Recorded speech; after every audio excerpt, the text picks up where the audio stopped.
Ok, gracias. Ok, la conferencia magistral está a cargo del doctor Isaías Emanuel Garduño Olvera.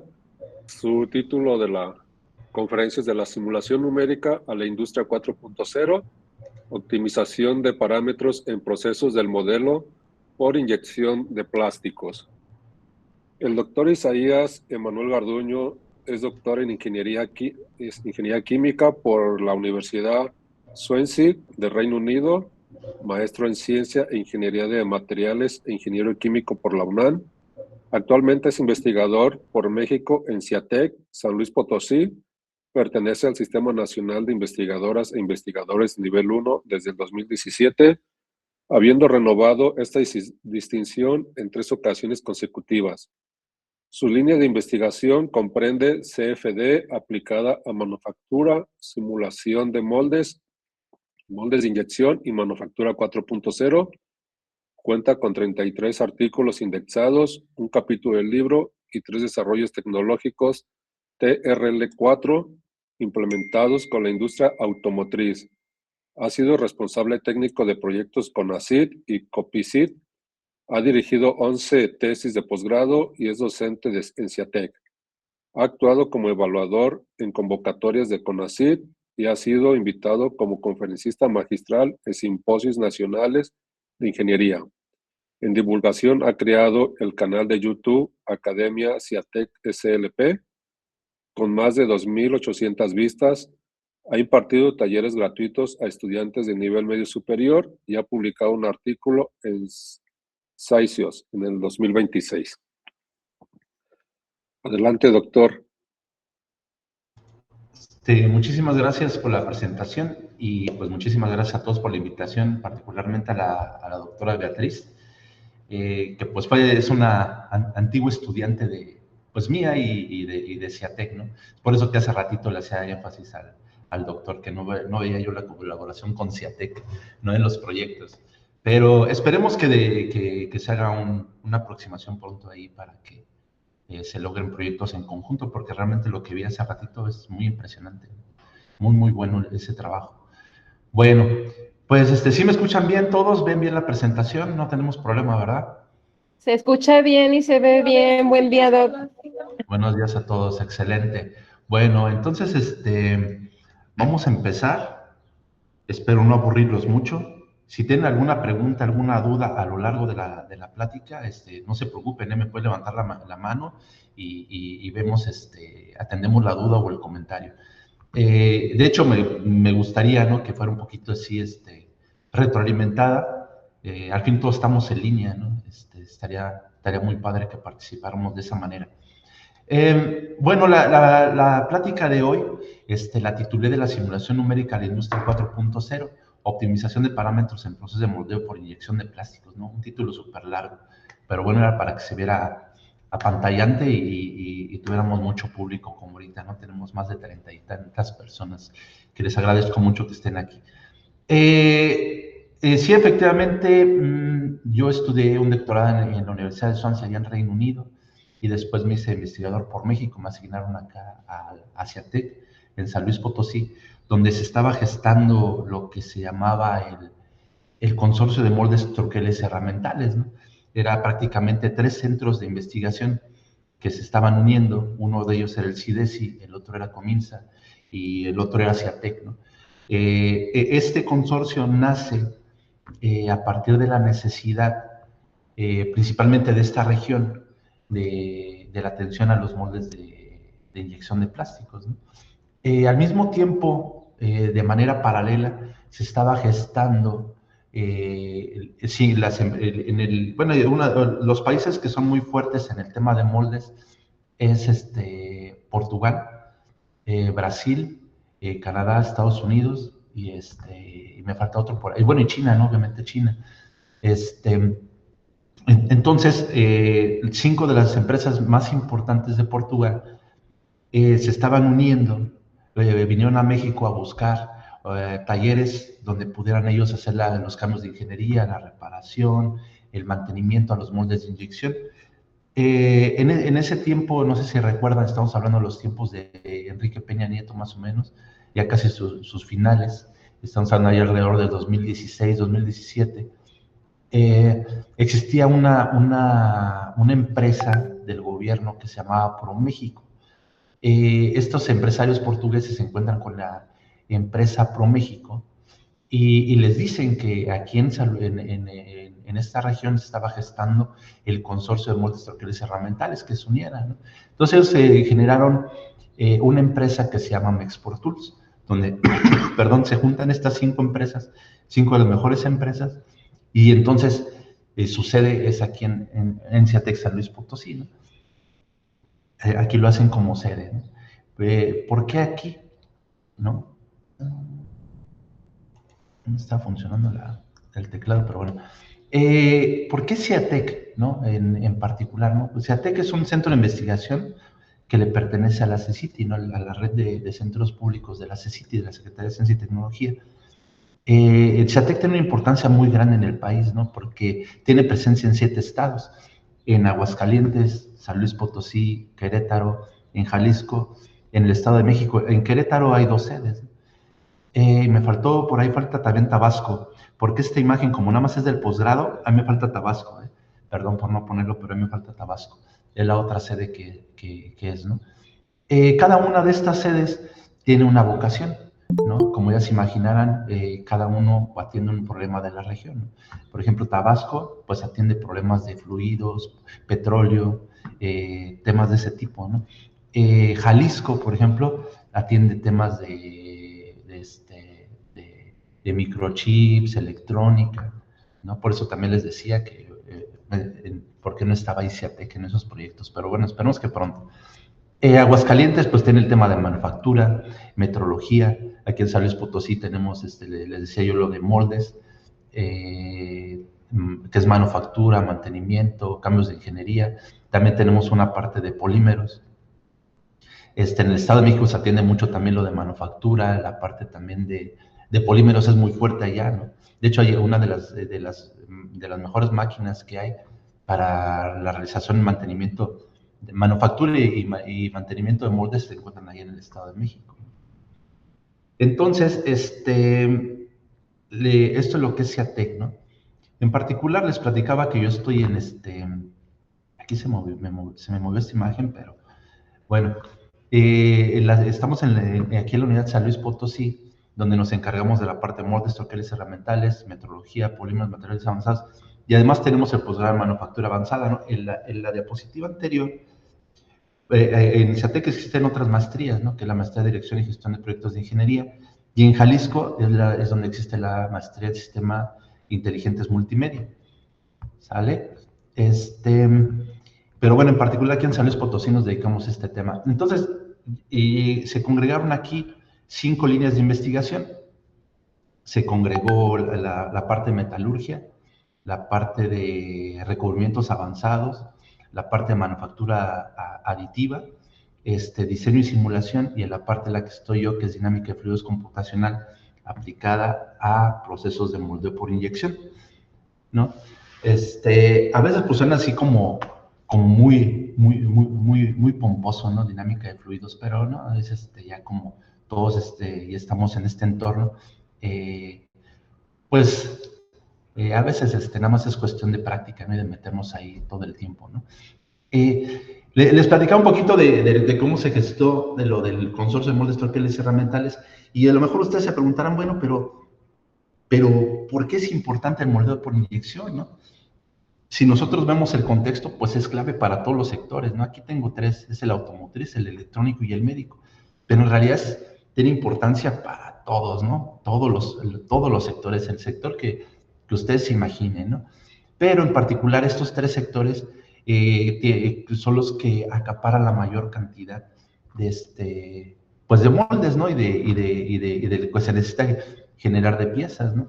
En particular, pues México siempre, como nosotros bien sabemos, es un país manufacturero, donde, pues, y somos un país ensamblador también, ¿no? Hasta ahorita nos tenemos que empezar por eso me llamó muchísimo la atención y la presentación de hace rato, de que nosotros tenemos que, y de hecho así nació también el consorcio, ¿no? Y las líneas de investigación, que nosotros empezáramos a quitar esa dependencia tecnológica, ¿no? Ok, bueno, pues traen los moldes de Portugal a que los reparemos aquí, pero ¿por qué no también realizarlos aquí, ¿no? Y empezar a hacer, llevar toda la investigación que se hace top, pues empezar a aplicar ya los moldes pues empezaron a realizar, ¿no? Aquí en la unidad. El negocio de los moldes es impresionante, ¿no? Es una cantidad de dinero enorme, ¿no? Enorme, enorme, enorme. Está alrededor de los más de $1,000 millones, ¿no? Y de los cuales México solo se queda casi con el 1%, ¿no? El 1%, pero el 10% de los moldes se realizan aquí en el país o en otro lugar, y el 90% de los moldes vienen de otro lado, ¿no? Aquí, por ejemplo, puse un dato, ¿no? O sea, hay más o menos, hay cerca de 5,000 empresas que generan más de 487,000 empleos, y la producción que es arriba de las 7 millones de toneladas anuales, ¿no? En este sentido, este dato toman solamente en cuenta a las empresas que están dentro del ramo de MIPYMES, ¿no? Y más grandes, ¿no? Sin embargo, a lo mejor si algunos de ustedes han tenido contacto o han tenido oportunidad de algún día platicar sobre esto, o tener alguien que se dedica a esto de moldes, existen muchos talleres familiares, ¿no? Existen muchísimos talleres familiares. Entonces el problema de cuando vienen, por ejemplo, los sectores automotrices, por eso los resalté mucho, el automotriz, el electrónico y el médico, ellos requieren piezas que tengan cero defectos, ¿no? Cero defectos, es decir, cero rebabas, cero torsiones, cero pandeos, cero deformaciones, el peso exacto, ¿no? ¿Por qué? Porque generalmente todos van a hacer piezas claves dentro, por ejemplo, o van a entrar dentro de un sistema de seguridad dentro del coche, por ejemplo, en los laterales de las puertas, en el electrónico, en las carcasas, que tienen que tener ciertos grados de flamabilidad, por decirlo de alguna manera. En el grado médico no se diga, ¿no? El hecho de generar, por ejemplo, tener partes en una máquina de diálisis, pues resulta muy importante, ¿no? Y incluso hasta peligroso, ¿no? No se puede hacer nada más así porque sí, ¿no? Pues voy a imprimir algo o voy a producir algo y lo voy a poner en una máquina de diálisis, ¿no? Requiere ciertas características que tiene que tener esa pieza, ¿no? Entonces, si ustedes, les digo, han platicado con una persona que se dedique a este tema, mucho de los temas, bueno, el proceso de moldeo por inyección le conocen como la madre de todos los procesos de manufactura, ¿no? Porque es como que el principal, ¿no? Y hablamos tanto como de metales como de polímeros, ¿no? Esa es la madre de todos los procesos de manufactura. En esta le estaba yo diciendo que entonces tenemos que tener piezas cero defectos, ¿no? Como ustedes bien saben, porque están metidos en este contexto, la industria 4.0 pues venía empujando muy fuerte, ¿no? Incluso pues ahorita ya en estos tiempos, bueno, ya tiene un ratito que se viene hablando incluso de industria 5.0, ¿no? El problema de la industria 4.0, incluso si a lo mejor ustedes no estarán en desacuerdo conmigo, es que muchas de las maquinarias que están en las empresas son maquinarias viejas, ¿no? El hecho de venir a implementar una maquinaria nueva, tanto es muy costoso como pues resulta incluso a veces inviable, como para lo que les platicaba, ¿no? Hay muchos talleres familiares que incluso, yo conocí uno en particular que le hacía una piececita muy chiquita, hacía como una especie de cubito para Kia, ¿no? Entonces prácticamente esa empresita chiquitita podía para una línea de producción, ¿no? Entonces, si nosotros quisiéramos meter a esa empresa en el contexto de industria 4.0, pues para estas familias que tienen sus pequeños talleres, pues sería imposible, ¿no? Entonces, lo que se planteó en un proyecto que se sometió al COPOSIT y que fue apoyado, y que es de donde se deriva toda esta plática, nace en querer hacer un sistema barato, o no barato, sino accesible, para esos pequeños tallercitos, ¿no? Esas pequeñas empresas familiares, MIPYMES, ¿no? Micro y medianas empresas que pues, se tienen que eventualmente sumar, ¿no? Porque también, ahorita el nuevo contexto, ¿no? De cómo viene, ¿no? Viene la personalización en las piezas, ¿no? Todo así rápido, ¿no? No sabemos si la impresión 3D lo vaya a lograr, o finalmente, pues, el moldeo por inyección pues sigue siendo la madre de todos los procesos de manufactura, ¿no? Bueno, ¿sí? Entonces vamos bien, ¿verdad? Entonces, Como les decía, en ocasiones cuando los parámetros no se controlan de una manera eficiente, porque hay un tema todavía mucho de irle moviendo a mano, de que los técnicos le van moviendo a mano hasta encontrar los parámetros adecuados, ocurren una serie de efectos, ¿no?, en las piezas inyectadas. Uno de ellos, pues, es el tiro corto, ¿no?, que sucede cuando pues, hay una presión insuficiente, porque ustedes sabrán un poquito del proceso de moldeo de proyección, a lo mejor lo debí haber explicado al inicio. Se ponen los pellets en una torba y van pasando a través de un tornillo sin fin, donde a partir del arrastre se va generando un calor por fricción, y además también tiene una serie de resistencias donde agrega calor al material y se produce un material fundido. En la última parte del cañón o del tornillo, el material ya se encuentra completamente fundido, ¿no? Este ya es inyectado por presión y se avienta hacia la parte de la pieza que queremos moldear, hacia el molde, ¿no? El molde pues se tiene un tiempo de cierre y eventualmente, de acuerdo al tiempo programado, se abre y se suelta la pieza, ¿no? A veces este tiempo, cuando se abre muy rápido, la pieza al estar toda caliente, se deforma, ¿no? Incluso me imagino que ustedes en alguna ocasión lo habrán visto en sus casas, ¿no?, ese tipo de efecto.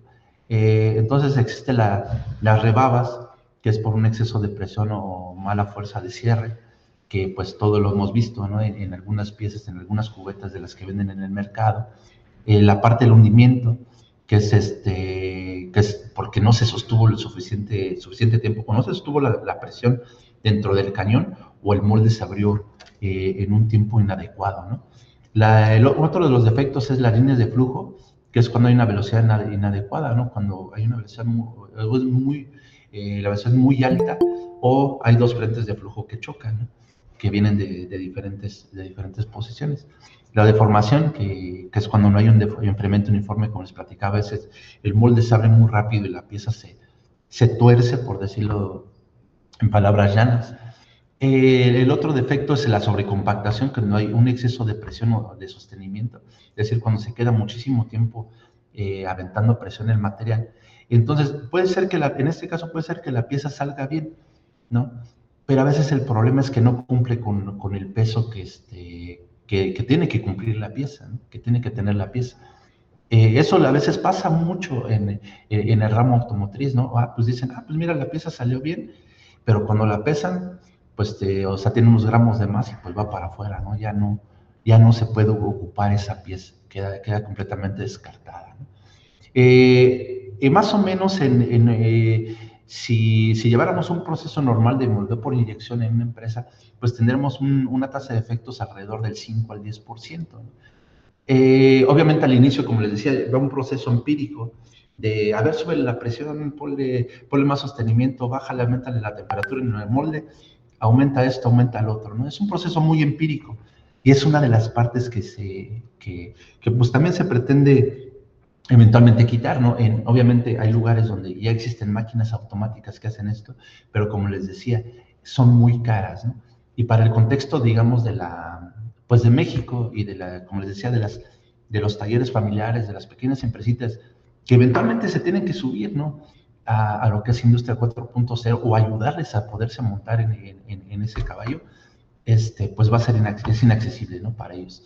¿Sale? Entonces, pues no sé si recuerdan, ahorita hablando de los defectos y todo eso, pues ustedes recordarán, y casi todos hemos tenido en nuestras manos un luchador de plástico, ¿no?, con un montón de rebabas, ¿no?, que incluso llegan a resultar hasta a veces incluso peligrosos, ¿no? Y pues no solo los luchadores de plástico, ¿no?, también hay una infinidad de juguetes que se producían pues en mi tiempo, que yo estoy muy viejo, pero también se siguen produciendo en los tiempos actuales, ¿no?, y siguen teniendo el mismo problema, ¿no? En ese caso lo hacen con otra máquina diferente, pero si lo hiciéramos en un proceso de moldeo por inyección, en una máquina inyectora como las que les voy a presentar a continuación, pues lo podríamos lograr, ¿no?, que el luchador de plástico saliera sin rebabas. ¿Vale? Bueno, ¿cuáles son nuestros parámetros claves en el proceso de moldeo por inyección? Pues obviamente la temperatura de fusión, como les platicaba, cuando va pasando el material, la temperatura del molde, la temperatura de fusión es importante porque envuelve a la viscosidad, ¿no?, que es un parámetro de los más importantes dentro del molde por inyección.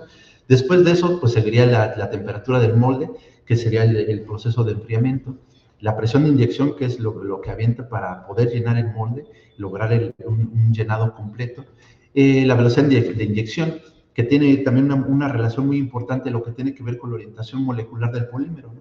Porque nosotros sabemos que, por ejemplo, con el silicón, no sé si lo han hecho con la pistolita, cuando lo ponen y le enfrían muy rápido, se hace luego opaco, ¿no? Pero si nosotros lo dejamos enfriar poco a poquito, o le ponemos así con una velocidad muy lenta, el silicón queda transparente, ¿no? El otro es la presión de sostenimiento, que es la contracción, y el tipo de enfriamiento. Esa es la máquina que ocupamos, es una John Wall, que es la que tenemos aquí en Ciatec San Luis Potosí, es la que hicimos estas pruebas.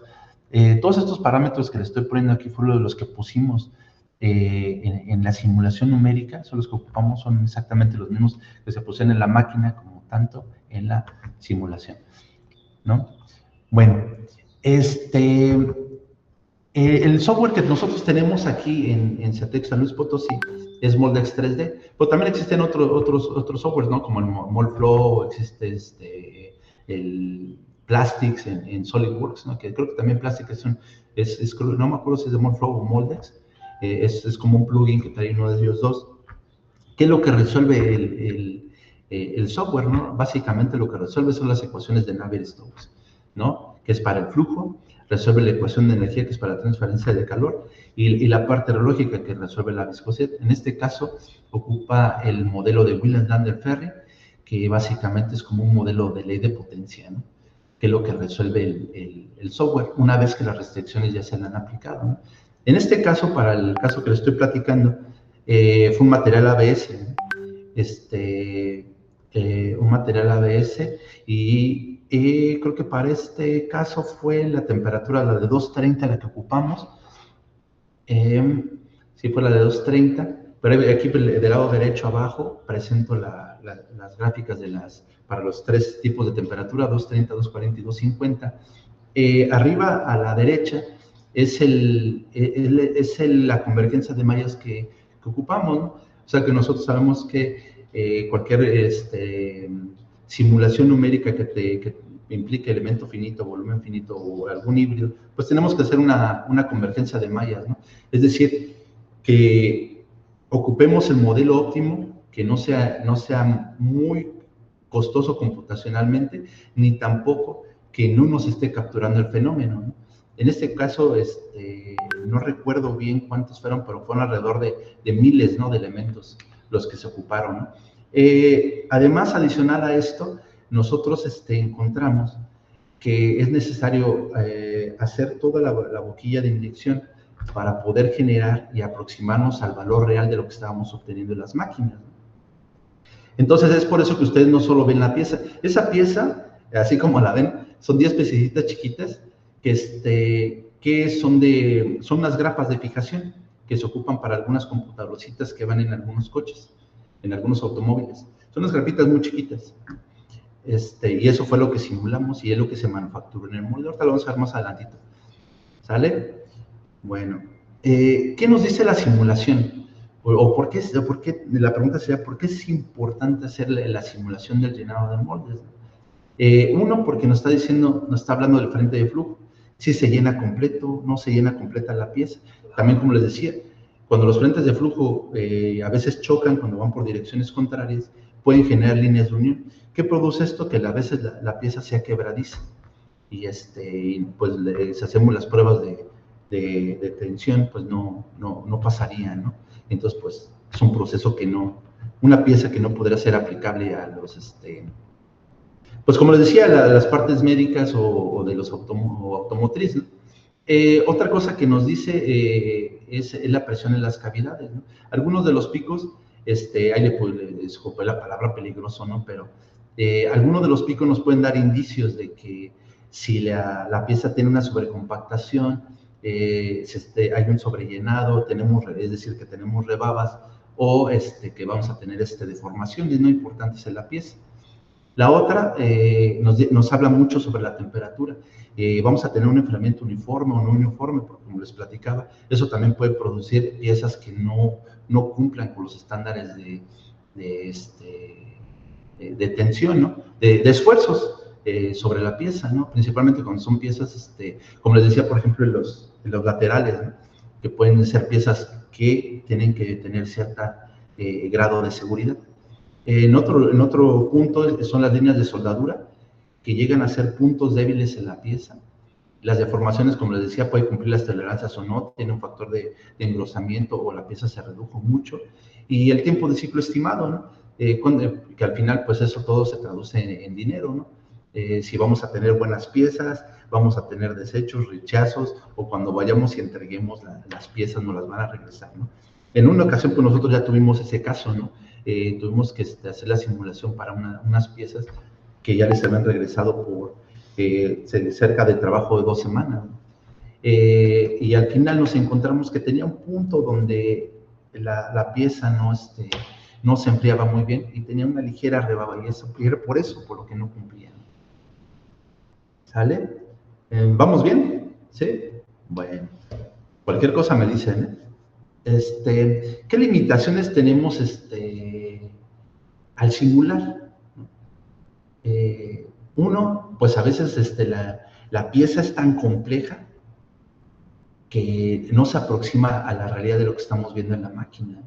La otra parte, porque finalmente pues es un sistema idealizado, ¿no? La simulación, finalmente es un sistema idealizado, donde se idealizan muchas condiciones, ¿no? Por ejemplo, una de ellas es que la temperatura va a ser homogénea, uniforme a lo largo de todo el molde, ¿no? Pero pues como nosotros bien sabemos, a veces las cuestiones de mantenimiento no son de lo mejor, y no tenemos esa certeza de que el molde esté esté calentando de manera óptima, ¿no? La otra, pues puede ser, les digo, la parte de la presión del tornillo, que no esté haciendo la presión que se esté marcando, por ejemplo, en la máquina. Y la otra, y es una de las más importantes, y de las cuales también nosotros aquí en SEATEC, en una ocasión tuvimos un trabajo donde descubrimos que era eso, la humedad del material, ¿no? En ese caso resultaba que precisamente como los meses de ahorita que está lloviendo mucho, salían un montón de piezas defectuosas, ¿no? Ellos decían, no, pero es que la máquina está bien, no la hemos movido, la temperatura está bien, lo del molde y todo, ¿no? Pues sí, pero es que su material tenía un grado de humedad más alto que con el que regularmente trabajaba, ¿no? Bueno, entonces la simulación tradicional también, pues generalmente analizamos un punto, ¿no? Pero analizamos una serie de parámetros, ¿no? De hecho, el moldeo por inyección, aunque se vea que muchas veces nosotros lo simplificamos, es uno de los procesos más complejos, porque tenemos muchísimas variables, ¿no? Le digo que es un fenómeno, es un proceso multifenomenológico, ¿no? Donde ocurren muchísimas cosas. Tenemos temperaturas ambientes, temperaturas, transferencia de calor por radiación, transferencia de calor por contacto. Tenemos muchísimos procesos, ¿no? Tenemos cambios de fase, tenemos de sólido a líquido y de líquido a sólido, otra vez. Es un proceso muy complejo, ¿no? Pero al final nos produce piezas útiles y, aparte, más importante, de manera masiva, ¿no? Que es lo que les quería decir, que era diferencia de lo de impresión 3D, ¿no? Que en impresión 3D, pues ahí podemos producir unas piececitas, se va a tardar 1, 2, 3, 4, 5, 6, 7, 8 horas o un día completo, y el moldeo por inyección, pues a lo mejor en un par de segundos, como vamos a ver, podemos tener una pieza ya conforme a dimensiones y bien fabricada, ¿no? ¿Vale? Entonces, a diferencia de la optimización, pues explora cientos o miles de puntos al mismo tiempo. La simulación, pues depende mucho del criterio del ingeniero que esté simulando, o también de los parámetros que estén en piso, ¿no? Que es, les digo, a veces esa es la parte más difícil, ¿no? La optimización, pues es automatizada. La simulación, pues no va a encontrar nunca un óptimo global, mientras la optimización, pues sí lo va a encontrar, ¿no? Ese es ahí como podemos ver ahí al ladito, ¿no? Esa es una optimización de superficie de respuesta, y ahí tenemos 3 valores, ¿no? La calidad del molde, la temperatura del molde y la presión de inyección, ¿no? Entonces, entre esos 3, pues se puede lograr una optimización y encontrar un punto óptimo, ¿no? Que sería, pues en ese caso, pues el parámetro optimizado, ¿no? El punto optimizado. Pues, ¿qué métodos de optimización existen? Pues diseño de experimentos y la superficie de respuesta, es un diseño experimental más un polinomio, algoritmos evolutivos, optimización multiobjetivo, frente Pareto, trade-offs.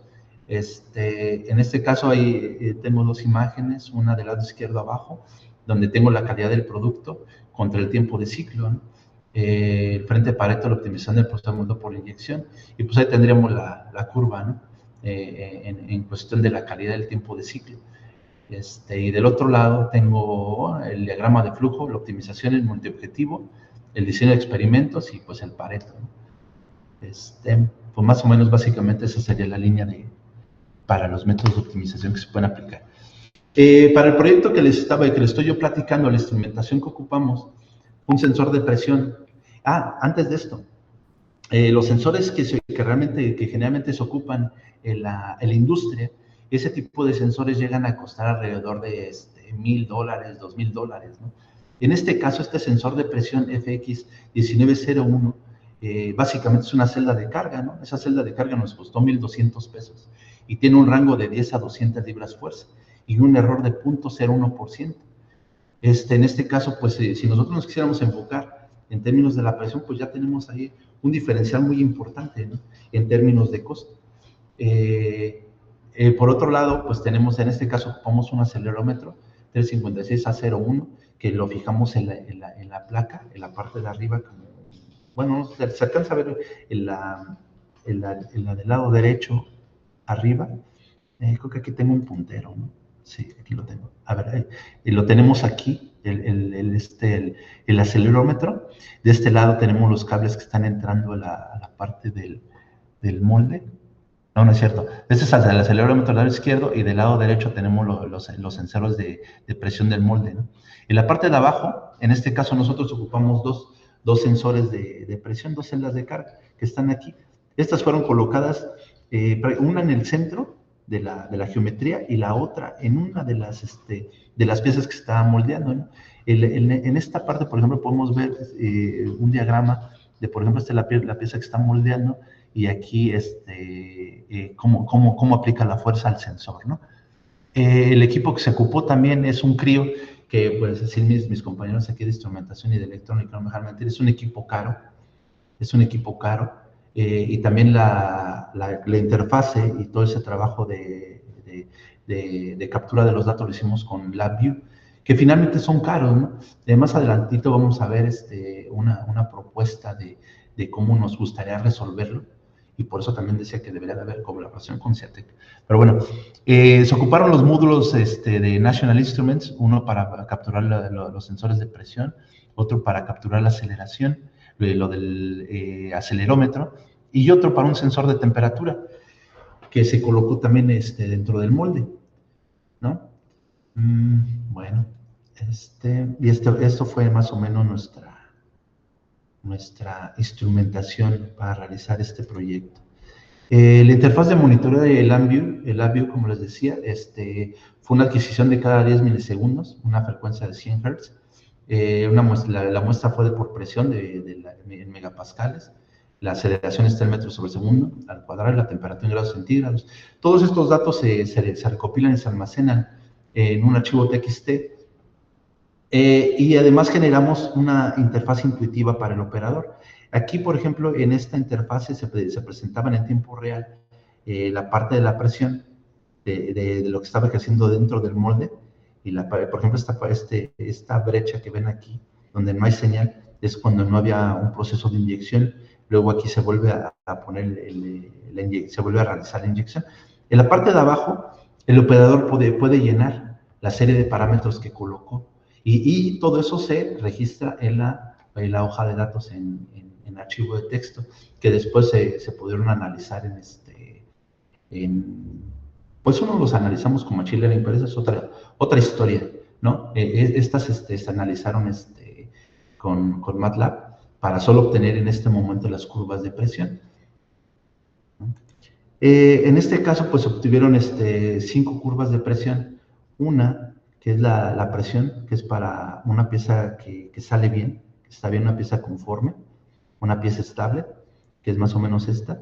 Luego tenemos la siguiente aquí a la derecha, tenemos la de la sobrecompactación, que como vemos tiene un pico bastante pronunciado en la primera parte donde inicia la inyección. Luego tenemos la de la fluctuación de peso, donde les decía, la pieza sale completa, pero tiene un exceso de peso, ¿no? Que les digo, en la parte automotriz, pues, no es permitido ese tipo de errores, ¿no? Entonces, en este tipo de piezas se presentan una meseta doble, que podemos ver aquí. Aquí esta se realizó sin sostenimiento, porque hicimos otra prueba con sostenimiento, ¿no? Pero esa no la presentan en este caso. Luego, a continuación, tenemos otra parte que es la del rebaba cuando tenemos una alta temperatura. El pico pues está alrededor de los 6000 PSI y pues tiene una estabilización prolongada, ¿no? Creo que aquí mis números no se ven muy bien, pero el tiempo de ciclo es mucho más largo, ¿no? Y por otro lado, tenemos el de rebaba, que es la velocidad más alta, y pues tenemos un pico ya por encima de los 7500 PSI, y pues tenemos prácticamente una pérdida de curvatura, ¿no? Principalmente aquí en el descenso, ¿no? Es lo que se presentó. Entonces, nosotros una vez que tenemos por ejemplo, este panorama, nosotros podríamos registrarlo, ¿no? Y si en dado caso que se volviera a registrar esto, que en tiempo real se pudiera comparar, ¿no?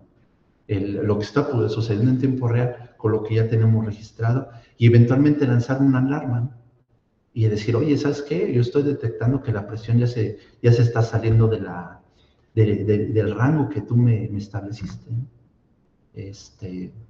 Y eso es parte de lo que pretendemos hacer en un futuro cercano, implementarlo todo en tiempo real, y con estos patrones, evidentemente habrá que hacer unas corridas con los diferentes materiales. En este caso, les digo, se hizo con ABS nada más, y poderlas ir comparando, ¿no? ¿Sale? Bueno. En la validación, pues obviamente les decía, hicimos la simulación y tuvimos los valores del sensor y pues evidentemente se tienen que comparar, ¿no? En este caso, la presión de simulación pues nos sale un poquito más alta porque, como les decía, no puede, es muy difícil conseguir que salga igual porque en la simulación tenemos un proceso idealizado y en la realidad no lo tenemos, ¿no? Pero pues finalmente las curvas pues sí llevan más o menos la tendencia que esperada, ¿no? Por ejemplo, en este caso, la línea azul representa la presión real de una pieza inyectada, y la línea naranja presenta la presión para una pieza realizada a través de la simulación numérica, ¿no? Cuando al momento de hacer la comparación, se obtuvo, y se hizo una correlación de Pearson en este caso, pues obtuvo piezas estables alrededor del 99.27%, sobrecompactación del 9.06%, la rebaba por temperatura del 97.67%, rebaba por velocidad del 97.27%, la fluctuación de peso del 97.01%, y pues el promedio queda alrededor del 98.07%, ¿no? Es decir, que en realidad nosotros superamos ampliamente el objetivo, que era alrededor del 95%, que nosotros nos planteamos, ¿no? En términos de la detección y de la validación que nosotros esperábamos obtener, ¿no? Entonces, esto pues finalmente no solo valía de la simulación, ¿no? Sino también la instrumentación y al mismo tiempo, y más importante, el sensor de presión o la celda de carga que ocupamos, ¿no? Porque como les decía, una celda, un sensor de presión comercial que se ocupa en la industria a altos niveles, anda arriba de $1,000, $2,000, ¿no? Y nosotros con 1,200 pesos y 2 celdas de carga logramos obtener estos valores, ¿no? Lo cual nos daría pues una buena opción de poder, pues poder ofrecerle, como yo les decía, un paquete a los talleres familiares, a las microempresas, para que se monten en la parte de Industria 4.0, ¿no? Podemos ver pues también que los sensores fueron calibrados de una manera correcta, no detectamos unas variaciones importantes, y que pues son comparables los valores que obtuvimos con los valores de la simulación. Que les digo también, otra de las contribuciones importantes es la parte de la alimentación de la pieza, ¿no? porque eso lo hemos visto muy poco en artículos publicados, ¿no? Esa parte donde también le simulan esa parte de la inyección. ¿Sale? Bueno, ahora la otra parte importante es la parte de las vibraciones, ¿no? Por ejemplo, es la gráfica de evidentemente será como nuestra gráfica patrón, porque es la de las vibraciones para el producto conforme. Aquí nosotros tenemos la parte de abajo, tenemos las aceleraciones para la dirección X, la Y, la Z, y en la parte de arriba tenemos la línea roja, es la de la presión en el centro, del sensor del centro, de la celda de carga del centro, y la de la parte de abajo es la de la cavidad, ¿no? En este caso, pues la presión que se obtuvo fue 70.64, la de la cavidad de 33.06, el peso de la pieza fue 5.86, y pues estos son los valores de aceleración en términos de los tres ejes. Entonces, si nosotros usamos un límite de control estadístico, que sería, por ejemplo, la línea azul sería nuestra media, o nuestra media, y establecemos los límites, ¿no?, de la cresta del valle. Esos serían los valores que tendríamos, ¿no?, tanto de la cresta como del valle para el eje X, los Y y el Z. Como les decía, cualquier valor que se salga de ahí, pues ¿qué es lo que produce? Pues piezas mal, ¿no? ¿De qué tipo? Pues evidentemente las caracterizamos, ¿no?, para saber hacia dónde se iban cada una de las piezas, ¿no? En este caso, pues, la correlación vibración-defecto, nosotros, en este caso, la gráfica que les presento es la de la rebaba, que les digo, aquí tenemos la presión del centro, de la celda de carga del centro, abajito tenemos la de la cavidad, y tendremos las aceleraciones en la dirección X y Y. Si nosotros las vemos, son más ruidosas que la presentada para la pieza conforme, ¿no? Y bueno, en este caso, por ejemplo, para el tiro corto, pues resulta que los valores están por debajo en términos de las aceleraciones y en términos de la presión. En el hundimiento, pues bueno, están alrededor de lo que se espera, pero aún así están fuera de rango. En la rebaba, pues tenemos todos los valores, todos los parámetros los tenemos por encima, la presión, los valores de aceleración, y como podemos ver, la aceleración en el eje Y, pues es la más sensible, ¿no?, ya que llega hasta aumentar hasta el 64%, ¿no? En este caso de cuando analizamos la correlación vibración-defecto. Ahora, el punto es, a lo que queremos llegar es hacia la industria 4.0, ¿no? Entonces, ¿cuál sería más o menos la línea de flujo, la línea de trabajo que nosotros seguimos, ¿no?, y qué es lo que pues eventualmente pues, se tendría que hacer, ¿no? En este caso, pues hicimos una simulación optimizada para encontrar la ventana de proceso y el perfil ideal, el Moldex 3D. De ahí pasamos al cálculo de los parámetros de la máquina, se pasan los mismos de los que hicieron la simulación, se pasan a la máquina, se prueban y se empieza a hacer la adquisición de los parámetros a través del sistema de adquisición. Si la pieza sale bien, pues ya se continúa la producción, y si no, pues se mandan las diferentes alertas, ¿no? Esto lo quisiéramos nosotros hacer, les digo, enseñarles en tiempo real, pero habría que cambiar un par de cosas que yo creo que ya mis compañeros ahí de electrónica y de instrumentación ya se imaginarán, ¿no?, qué es lo que hay que cambiar. En esos términos, pues tenemos unos resultados cuantitativos, el que tuvimos en la correlación de la simulación sensor del 98%, defectos identificables, identificamos 5 defectos, bueno, que fue lo que nos pusimos como parámetros. Tuvimos pues, nada más de límites de control estadístico 3 ejes en 4 etapas. Un sistema pues básicamente, pues implementamos un sistema de bajo costo en términos de los sensores, pero no así, como bien mis compañeros me dirán, no en términos del CRIO, ¿no?, de la máquina, de las tarjetas de adquisición, que son caras, ¿no? Entonces es pero finalmente pues ya tenemos esos sensores validados, implementados, y el potencial de reducción de defectos pues está el 85%. ¿Qué limitaciones tuvimos, no? Tuvimos 2 sensores de presión en el molde nada más. En este caso, pues sí, aunque ocupamos una máquina que se ocupa de manera industrial, pues al final no queda más allá como unas pruebas de laboratorio, no una producción continua. Ocupamos un solo material que es ABS, ocupamos una sola geometría, seguramente geometrías diferentes se obtendrán respuestas diferentes, pero podremos generalizar esta metodología. Eso es lo que sí se puede generalizar. Y tuvimos un muestreo de 100 Hz, que a lo mejor puede haber tiempo ciclo de piezas que pueden ser más rápido, y pues nos estamos quedando sin poder capturar ese tipo de defectos, ¿no? ¿Qué trabajo futuro nos queda por hacer? ¿No? Como yo les decía, seguramente mis compañeros se imaginaban, pues implementar un Arduino, ¿no? Un Raspberry Pi, algo de bajo costo, algo que nos quite esa limitación de ocupar un equipo de National Instruments, unas tarjetas de adquisición tan caras, y poder implementar de esa manera, ¿no?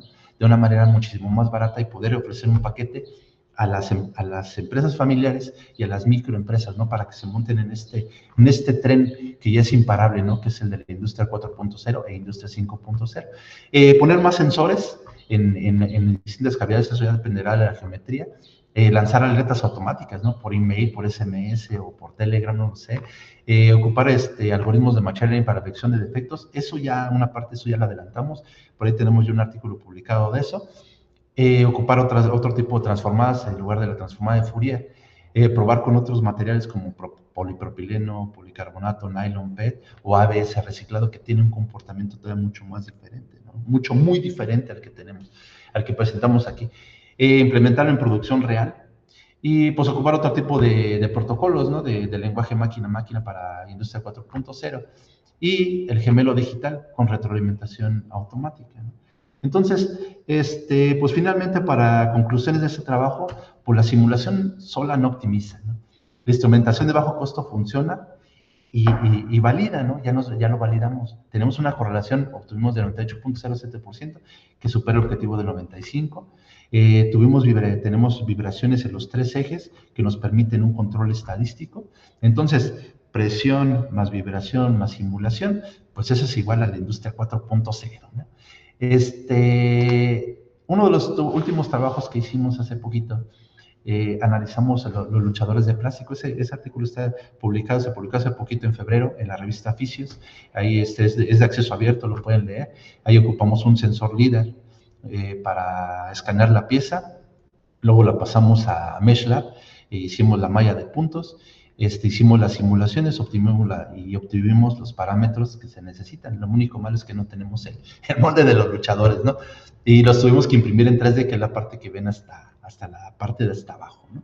Entonces, ya como una reflexión final, me gustaría pues leerla, que dice: lo que no se mide no se mejora, lo que no se simula no se optimiza, y lo que no se controla en tiempo real, pues no es industria 4.0, ¿no?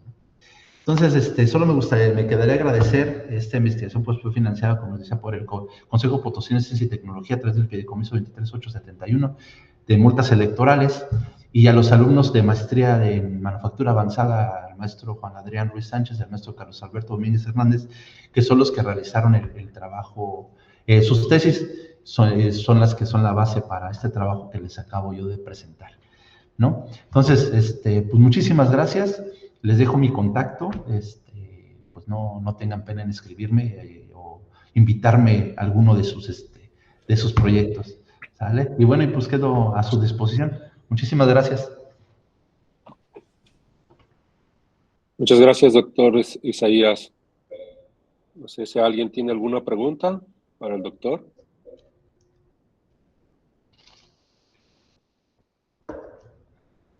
Puede abrir su micrófono.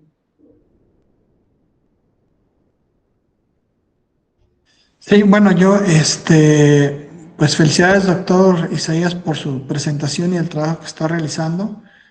La pregunta en concreto es, ahora que menciona lo de la inteligencia artificial y la llegada de los centros de datos, pues sabemos que hay este tipo de infraestructura demanda gran cantidad de energía y de agua. ¿Cuál es su opinión al respecto y qué papel jugaría ahí todo esto de la industria 4.0 y la medición de sensores, etcétera? Sí, muchas gracias por tu pregunta y por la felicitación.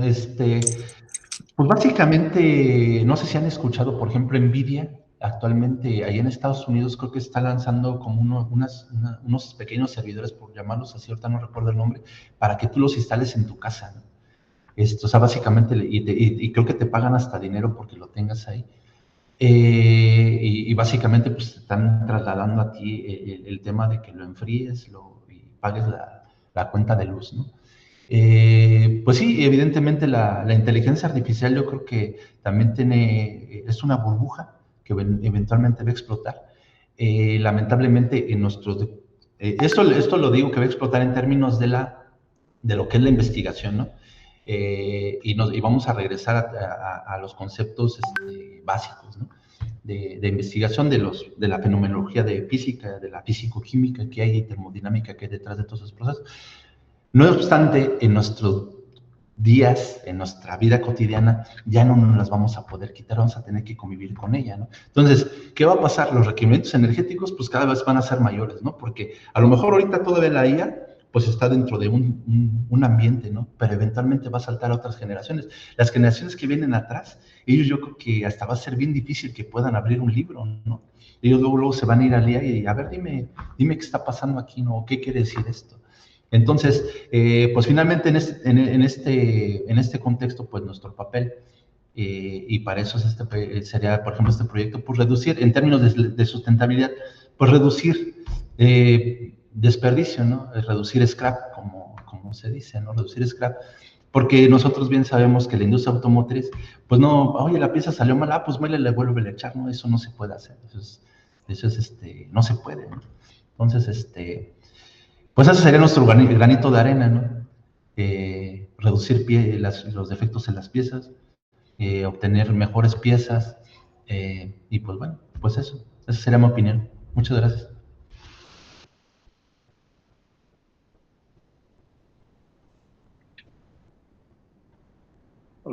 ¿Alguien más de los presentes? Si tiene alguna pregunta para el doctor Isaías.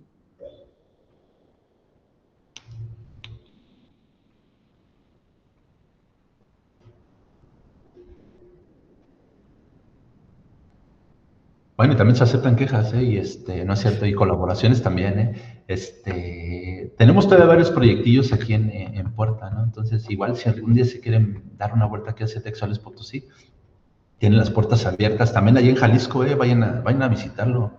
El CIATEC de allá de Jalisco también tiene cosas bien bonitas. Vayan, no dejen de ir. Ahí lo tienen bien cerquita. De hecho, yo no lo conozco, el CIATEC de allá, pero tiene cosas muy bonitas. Bueno, si ya no hay más preguntas, agradecer al doctor Isaías por su conferencia magistral. Entonces, para ahorita, continuación a la siguiente ponencia, ahorita a las 11 en punto. Muchas gracias, doctor. Muchísimas gracias a ustedes. Hasta luego. Hasta luego, adiós.